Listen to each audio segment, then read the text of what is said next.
حضرت سیدنا یوسف بن اسباط رحمۃ اللہ علیہ ایک ایسے نوجوان سے ملاقات کے لیے جاتے جو تنہا ایک جزیرے میں رہا کرتا تھا۔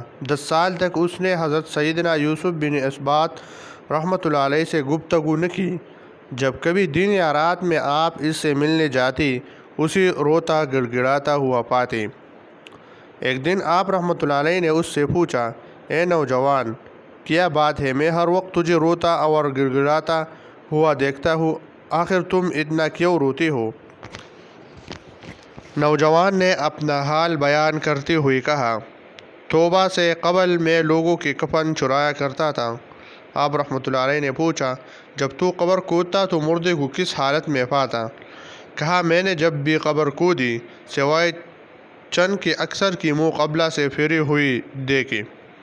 آپ رحمۃ اللہ علیہ نے یہ سنا تو بہت غمگین ہوئے اور آپ کے منہ سے بے اختیار نکلا، سوائے چند کے اکثر کی منہ پھیری ہوئی تھی۔ اس خبر سے آپ رحمۃ اللہ علیہ کے دماغ پر بہت اثر ہوا، حتیٰ کہ صدمے کی وجہ سے آپ کی عقل زائل ہو گئی۔ اب ضرورت تھی کہ آپ رحمۃ اللہ علیہ کا علاج کروایا جائے۔ چنانچہ ہم نے مشہور طبیب سلیمان کو بلایا۔ طبیب نے دیکھا کہ آپ رحمۃ اللہ علیہ کو جب بھی افاقہ ہوتا یہی کہتے، سوائے چند کے اکثر کی منہ قبلہ سے پھری ہوئی تھی۔ طبیب نے آپ کا علاج شروع کیا۔ الحمدللہ آپ کو شفا مل گئی۔ صحتیابی کے بعد آپ رحمۃ اللہ علیہ نے ہم سے پوچھا، میرا علاج کرنے پر طبیب کو کیا دو گے؟ ہم نے کہا، حضور، وہ طبیب آپ کے علاج پر کچھ بھی اجرت نہیں چاہتا۔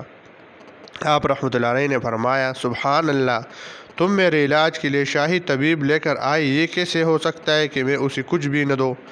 ہم نے کہا، اگر دینا ہی چاہتے ہیں تو سونے کے ایک اشرفی دے دے۔ آپ رحمۃ اللہ علیہ نے ایک تیلی ہمارے طرف بڑھاتے ہوئے کہا، یہ اس طبیب کو دے دینا اور کہنا کہ اس وقت میرے پاس صرف اتنا ہی مال ہے، یہ نہ سمجھنا کہ ہم مروت میں بادشاہوں سے کم ہے۔ اگر میرے پاس اس وقت مزید مال ہوتا تو تیرے اجرت میں اضافہ کر دیتا۔ جب ہم نے تیلی کھول کر دیکھی تو اس میں 15 اشرفیاں تھی۔ ہم نے وہ رقم طبیب کو دے دی۔ راوی کہتے ہیں، حضرت سیدنا یوسف بن اسباط رحمۃ اللہ علیہ اپنے ہاتھوں سے کھجور کے پتوں کی ٹوکریاں بنا کر رزق حلال کمایا کرتی تھی اور مرتے دم تک یہی کام کرتی رہی۔